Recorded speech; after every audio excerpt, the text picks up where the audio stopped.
Finally, Khalidji, as a well-informed and a compassionate voice of reason, if I may ask you, what message would you give to Muslims, especially Muslims in India? I think first a bit of background and a bit of soul searching. The planet's six of the poorest of the poor countries are countries with a Muslim majority. Muslims are world's 21% of the population, but their share in the world GDP is 5% of the world. So situation of Muslims in India is not different, in terms of GDP and 57 majority countries, Muslim majority countries have just less than 600 universities, I think 570 in all. And for 1.4 billion people in India has got 8,407 universities. So from within the 1.4 billion Muslims, Abdul Salam and Ahmad Zawel were the only two Muslims who won a Nobel Prize in Physics and Chemistry, and both studied overseas, one in Italy in the UK and the other in the USA. I mean, over the past 105 years, 1.4 billion Muslims have produced just 8 Nobel laureates, and Jews are just 14 million, and they have produced 167 Nobel laureates. The questions which the Muslims need to ask is why. And I would think because 60% of the world's Muslims cannot read and write. That's where the problem lies. So illiterates are subject to manipulation by the philosophy of ignorance and hatred. So what happens in those societies?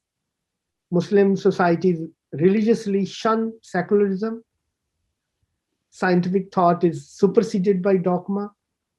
Freedom of expression is just slaughtered at the altar of Holy Scripture, and any inquiry is killed by indoctrination.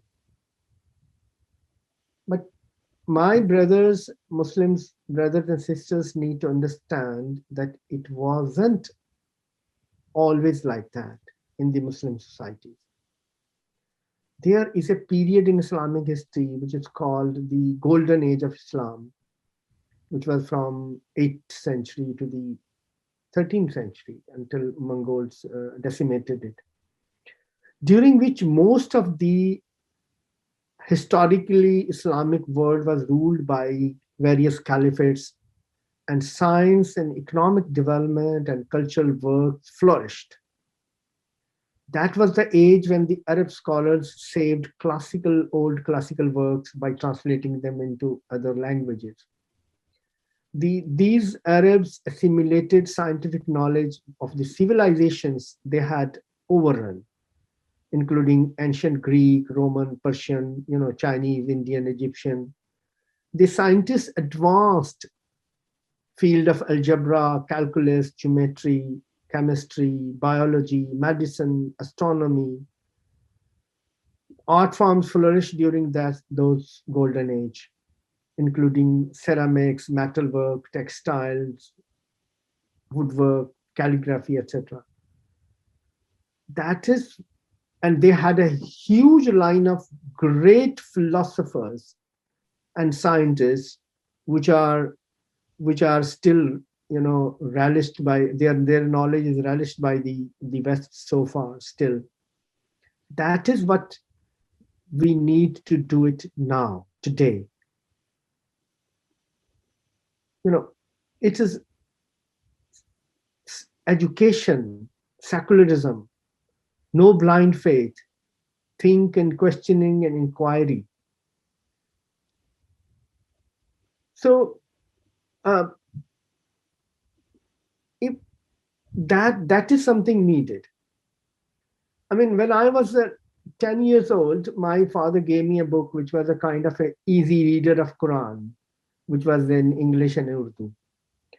So that contained lessons for how these Muslim scientists, artists, astronomers, philosophers understood the message of Quran. So, and the there were I have derived like 10 points which were derived from Quran, and that is my message to the Indian Muslims brothers and sisters. And this can be taken as a secular message, this can be taken as a religious message or whatever, but is that first think and question. Whatever you hear, think and question. No God is going to punish you if you seek an answer. Don't support anything which curtails life. Don't believe in anything unless you understand it, even not God. Your action is needed to this world, look at you and your religion with respect. It is the Muslim's responsibility to act. They should practice religion in your private space. Don't do things which compels the world to see your Allah and your the messenger of with contempt or with hate. They should practice passion towards science, literature, music, arts, humanity, which they did in the golden age. And there is no bigger religion than humanity. Choose your teacher or your preacher carefully, then treat them with respect. Think of thriving as a human first. Compete in goodness and knowledge. And spread the universal love, and you will receive the same.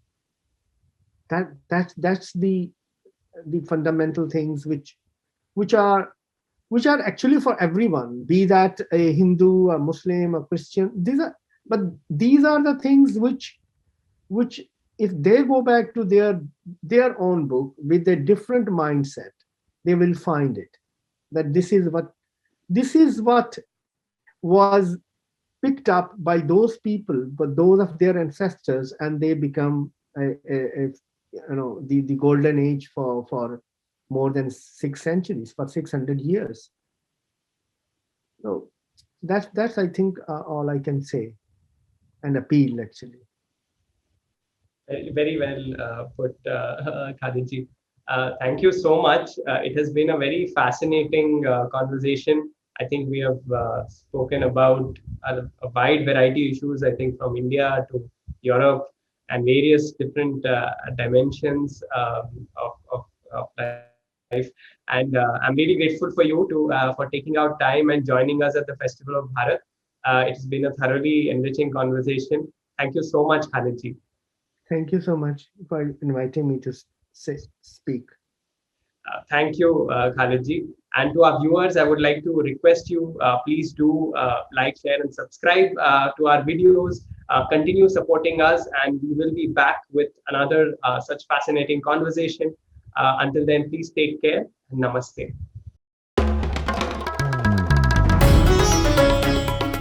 Namaste.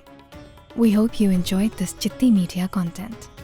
Please remember to subscribe to us and switch on the notifications for this channel.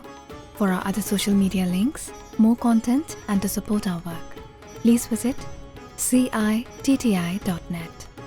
Dhanyavad. Namaskar.